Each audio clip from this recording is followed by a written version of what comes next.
What is going on, guys? It's Modded Warfare here. Welcome back to another PS4 tutorial. So in this tutorial, we're going to be taking a look at a new update for the Itemzflow homebrew app by Lightning Mods, which adds a new network file share function into the app.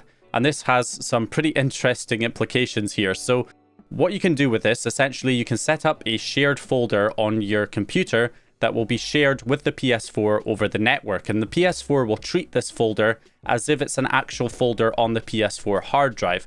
And what this allows you to do is a number of different things. For example, you can, of course, install package files with this by just copying the package files to your share folder on your computer, and the PS4 will have access to it and can install it. And since the package file was never on the PS4 to begin with, you don't have to delete the package file afterwards from the PS4, which is handy. It gives it a bit of an advantage over the FTP method of installing packages.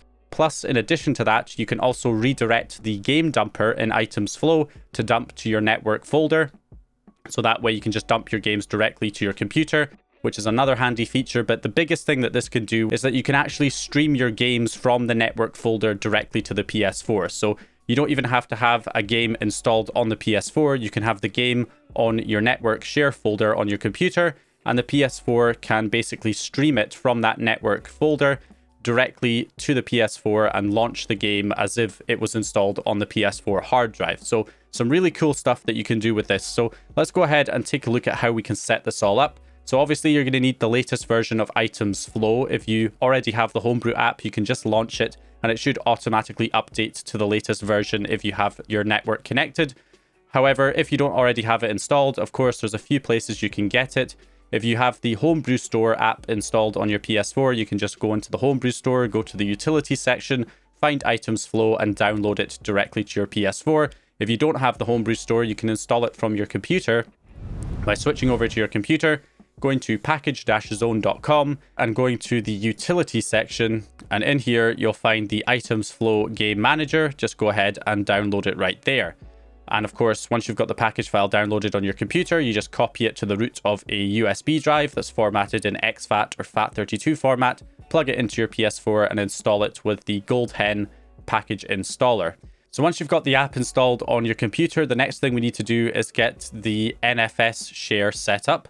Now we can do this on Windows by downloading WinNFSD from this GitHub repository that I'll leave in the video description. Just download this exe file to your computer and copy it over to your desktop like I've got right here. Now, if you're on a Linux-based system, then there's ways of installing an NFS server on Linux. You can look that up. Obviously, if you're on some other system, if you have a server set up, then there's ways of setting up an NFS share so that you could do this on a NAS, for example, if you want to share your PS4 games over your NAS or install package files that way. Then you can set it up as well. But for Windows here, we're just going to use the WinNFSD exe. And then from here, what we're going to do is create a new folder for our share, which I'll call PS4 Share, right there. And then all we're going to do is right-click on our desktop and open up a terminal window, which will open up a PowerShell window. Then we'll type in CMD to take us to command prompt, and we'll clear the screen. And then, of course, we're going to enter the commands. The command we're looking for is going to be WinNFSD.exe. And then we want to put in the location of our share. If you hold down the shift key and right click on your folder, you can then go to copy as path and then right click and it will paste it in as the path, and then do space and then /. And then that is essentially all you have to do. If we run this here, we'll get our security Windows Defender. We want to unlock it for private networks and public networks and allow access. And you can see it's running here. Now, one thing you'll notice is it says it's listening on 0.0.0.0. It should be listening on all IP addresses on your network, but I have had issues with this in the past where, you know, it's not been able to connect on 0.0.0.0. So if you do run into that issue and you can't connect because it's, you know, for whatever reason, it's not like hosting on the correct network adapter, you can specify an IP address as well. So for example, if you type in ipconfig to get the IP addresses of your computer, then you find the IP address of the device that's connecting your computer to the internet, the IPv4 address, and then you can just copy that. And if we clear the screen again and re-enter our NFSD command, then before the path, you can put -addr space and then the IP address that you want to host the network share on. and then that way it will host it on that IP address. So if it's not hosting it on the correct network adapter, you can specify the IP address of the network adapter that you want to host the share on, and then that should work. So once you've got that, you can run it, and you can see the NFS share is up and running right there. Now, what I would recommend doing for this, because if this is something you're going to be running a lot, and I do recommend I'm going to be using this myself for installing package files and for other things in future, because it is very handy. I would recommend putting this command inside a batch script so that you don't have to enter it into the command prompt every single time. So the way to do that is just copy the command once you've tested it and made sure it's working. Okay, so all we want to do here is open up a notepad document and then paste in the command directly into the notepad document, and then do file save as, and we will save it to our desktop, and we'll call it PS4 NFS.bat. And then we're going to save it as all files and click save. And then that will create the file right here. So now all we need to do is double click this, and you can see it automatically starts running the share. Okay, so once the share is enabled, what we can do is we can put a package file in here to test. So I've got CTR Crash Team Racing Nitro Field. So I'll copy that package file in there, a fake package file, into the share. And then we'll switch over to our console. So from the PS4, we're going to run Itemzflow. Obviously, you need to make sure you're running the jailbreak first of all. So head on to your exploit host, whichever one you're using, like kmeps4.site, and run the latest version of Gold Hen to jailbreak your PS4. Once you got that up and running, you can then run the Itemzflow application. Okay, so once you have Itemzflow launched, we can then hit settings and go down to Fuse NFS IP. And in here, you want to put in the IP address of your share. Now, there's two ways to do this. You can either just specify the IP address of your share, and then that will host the entire share folder on the PS4. Or if you have multiple directories in your share, then you can just specify a specific directory in your share that you want to share to the PS4. So if you want to share a specific directory, for example, just real quick, if I switch on over to my desktop again, and if I go into this share folder and I create another folder called test, for example. So if I only wanted to share the test folder in the share, then for example, if we go back over here, we could type in NFS and then colon 2 forward slashes. In fact, I'll just put 3 forward slashes for now. And then we'll do 192.168.137.1 and then / the test folder that we just created.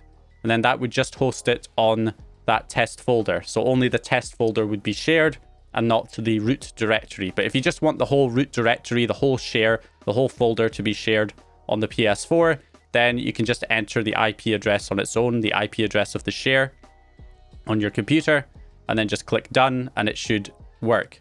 And as you can see there, we are up and running, successfully connected to NFS Share. And there we go. So we want to hit save settings so that the next time we open the app, it should reconnect to the share automatically if it's enabled. So we're going to go ahead and do that too. So for installing the package file, if I go to the package installer, and then if I go back out to the root directory, you'll notice there's a folder in the root of the hard drive called host app. And this is the link to our network share folder. So if we head over to host app, you can see we've got our test folder that we created, and we have the package file that I put on there as well. So I'm going to go ahead and select that package file, and it will install it directly to the PS4 over the network.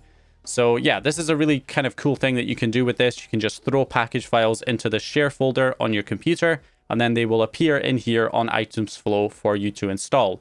And again, because we're installing this over the network, you know, it's treating it as if it's actually a folder on the PS4 hard drive. We don't actually have to copy the package file to the PS4 hard drive first in order to install it. It will just install directly from that network share. All right, there we go. So package file has been installed. As you can see right there, ready to use. We'll press triangle to refresh the apps and it should appear in here. And there it is right there. We have successfully installed it. So like I said, another thing that you can do with this is dump games directly to the share folder. So in order to do that, all we need to do is hit the settings option and change the dumper path to that location to our host app folder right here on the hard drive, which of course is actually our share folder on our computer. So all we need to do is press square to select that folder.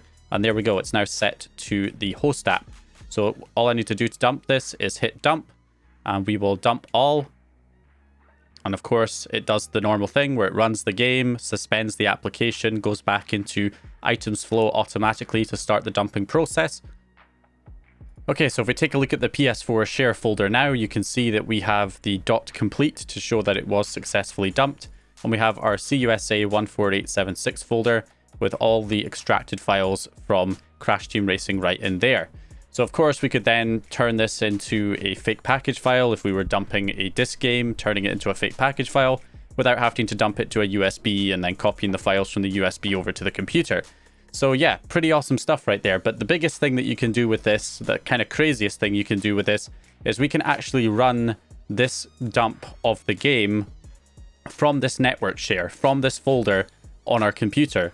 So in order to do this, what we're going to do, first of all, is we're going to rename this folder to app instead of the title ID of the game. So we've got app, and then we have the game dump of the game that we want to run. Now, in order to do this with other types of games, if you're doing this with a fake package file, you can of course dump it like we just did here, straight to the network share.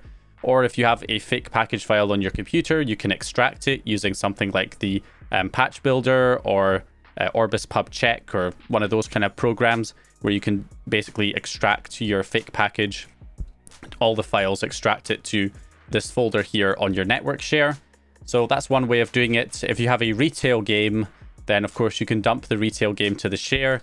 However, it will not be able to run the dumped files unless you patch the executables with the makefself script or the makefself application, which basically kind of turns it into a fake package file so that the application can run it. So that's the only thing with retail games, but with fake package games, it should work just fine as is. So anyway, we've got all the files here. So what we're going to do is switch back over once again over to our console, over to our PS4, and I'll delete the version of Crash Team Racing that I have installed to the PS4 itself.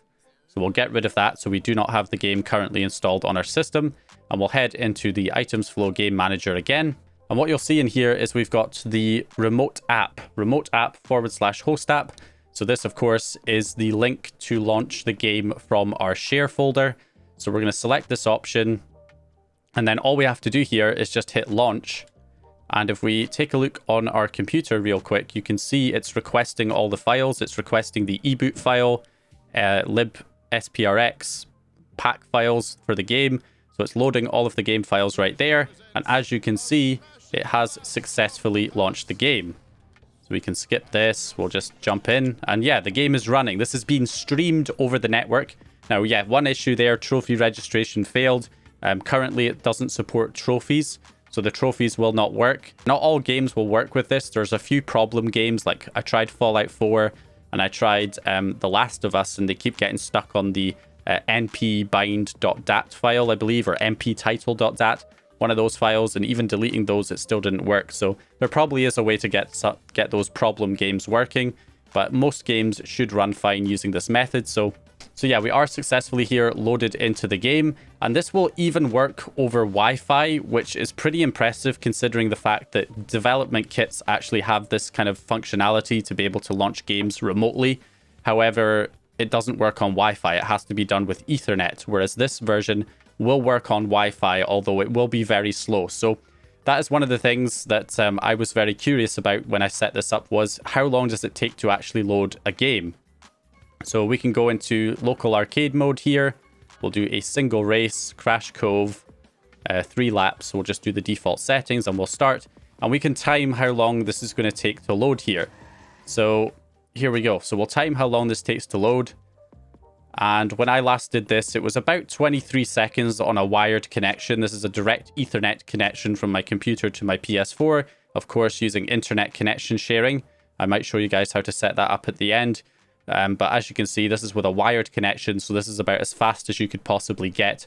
And this is a PS4 Pro as well. And there you go. As you can see, not too long. So I don't know exactly what that time was, but I'll leave it obviously on screen here so that you can see. The last time I did this, it was about 23 seconds. So you can see the margin of error there. But yeah, as you can see, game is loading just fine. And again, this is all streaming from a network folder over the network. This is all streaming. The game assets are being streamed from my computer right now. This is not running from, you know, a local drive, which is just crazy. So yeah, it's very similar to Connect X on the Xbox 360, which was a plugin that would allow you to stream the game files from an SMB share. So it's basically the same kind of concept here with this. But as you can see, it does work pretty well. I have noticed a little bit of lag here and there.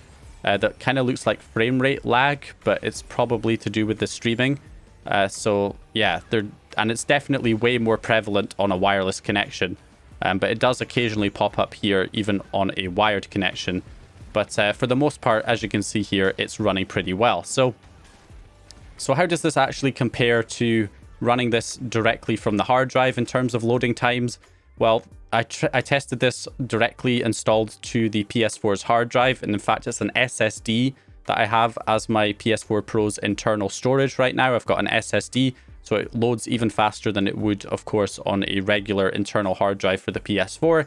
And it took about 17 seconds to load. So 17 seconds on a PS4 Pro that has an internal SSD compared to about 23 seconds, 22 seconds, or however long it was there over a wired connection being streamed from my computer. So not much difference really when you're streaming it over the network if you're using a wired connection. Now, Wi-Fi, of course, is much, much worse. I'm not sure the exact time, but it took a few minutes, I would say at least, to load on a Wi-Fi connection. I'll put them side by side here so that you can see. Sped up, of course. But yeah, as you can see, the SSD one loads first, just a couple of seconds later. So does the Ethernet one. And then, of course, the Wi-Fi one takes a much longer time to actually load. So definitely wouldn't recommend doing this over Wi-Fi. But the fact that it's even possible in the first place to do it over Wi-Fi is still pretty impressive. So yeah, so if I press the PS button here, of course, it just takes us out to Itemzflow. And if I go back into Itemzflow, it will just take me back in here. So if you want to be able to resume the game, then you have to go to the game controls here and hit resume game. And then that will take you back into the game over the network share right there. Because of course you can't, there's no app actually on here to resume the game. So you have to do it through Itemzflow itself. And of course, this is a more seamless process if you enable the Itemzflow as the home menu. If you go into advanced options with R1, then you can set as default dashboard. If you do that, then whenever you exit out of the game, it'll automatically take you back into Itemzflow so that you can resume game or close the game from there. So if you want to close the game, of course, you just do close currently opened game, and then it closes the app right there. And in the latest update for Itemzflow, you'll notice that the remote app has been changed to only include launch and force restart fuse. And that's because all of those other options that were in there before are not relevant to a remote app. So with this version, you can force restart fuse. So if there are any problems, like, if things are not being refreshed properly, then you can select that option to reconnect back to the share.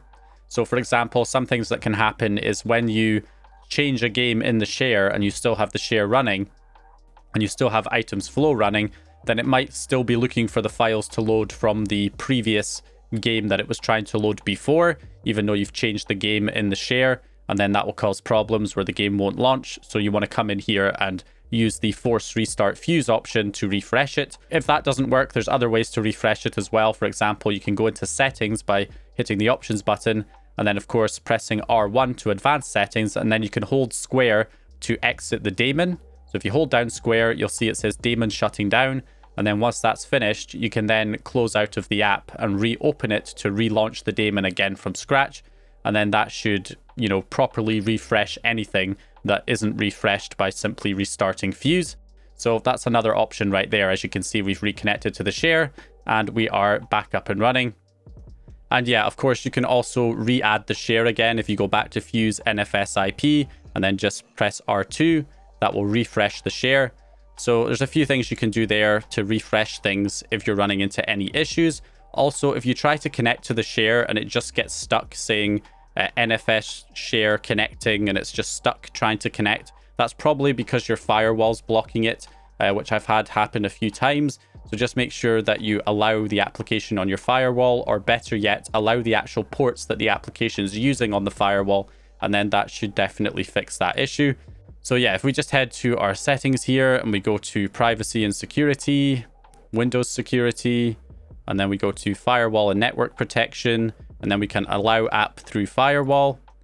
In fact, better yet, if you go to advanced settings and then that'll open up this. And then from here, you can like add a new inbound rule by clicking new rule. And then we'll go to port, we'll click next. We'll set the port to 443 and then comma 2049. And we want it for TCP. We'll click next. We'll allow the connection. We'll allow it on domain, private, and public. And then we'll call this one win NFSD, I guess. We'll just call it that. And we'll go ahead and finish. That will add it in. And then we'll do the same for outbound rules as well. We'll create a new rule.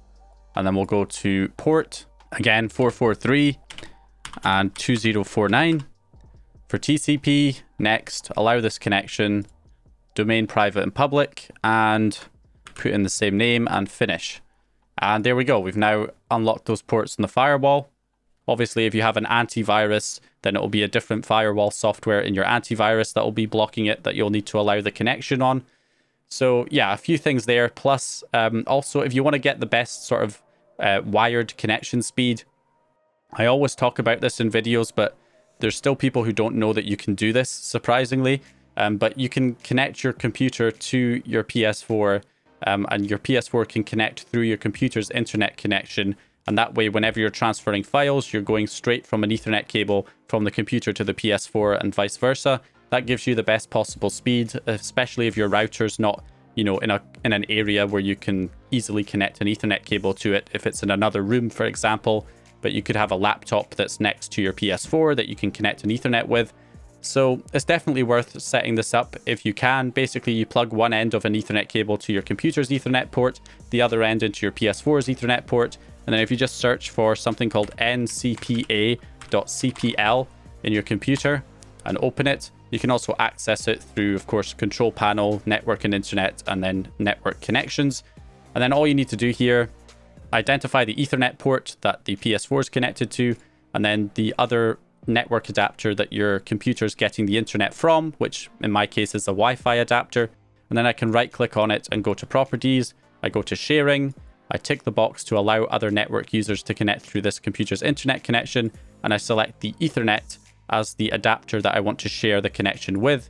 And then I click OK. And then on the PS4, I just need to set up my network using a LAN cable, and it will connect through the computer's internet connection. And that's how I have my network set up so that I can get a decent connection speed for this NFS Share and for FTP and for anything else you're doing that's network related when you're transferring files or data between the computer and the PS4. It gives you the best possible speed, especially if your router's in another room, so you can't connect Ethernet cables directly to the router. So yeah, that's pretty much everything I think for this so far. And on a final note, there have been some other small updates that have been added to this new version of Itemzflow. Just a couple of things. For example, the scroll speed for the D-pad has been changed so that you can like hold down the D-pad and then the speed will increase or decrease so that you can kind of make it easier to navigate through the menus. Another update is that the Apollo save files are now supported. So when you're importing save files, it's compatible, the game save options, it's compatible with Apollo saves, which apparently it wasn't before. So that's another change that has been added, among a few other quality of life improvements. I could see this being expanded in future, where perhaps you could just scan a network share for all the apps. So you could have multiple apps in the network share identified by their title IDs or something. And then it could just add different, shortcuts to launch them in Itemzflow. So you could just have multiple apps all stored on your computer and stream them directly over the network to your PS4. And obviously some of the issues with some games that don't launch, like The Last of Us and Fallout 4, are just a couple that I tested that I couldn't get them to launch. Perhaps we could figure out what exactly is causing that issue and get that corrected so that pretty much all PS4 games could be launched using this method. And also, don't forget, it's awesome for installing package files, as well as being able to dump games directly to your network share folder. So yeah, pretty awesome stuff. I believe Lightning Mods is intending to also add SMB support, so you can do this with a Samba share, an SMB share, as well as the NFS share. So yeah, we'll probably cover that when that comes out as well. So hope you guys enjoyed this video or found the information useful. If you did, please leave a like and subscribe, and I'll hopefully see you guys in the next one.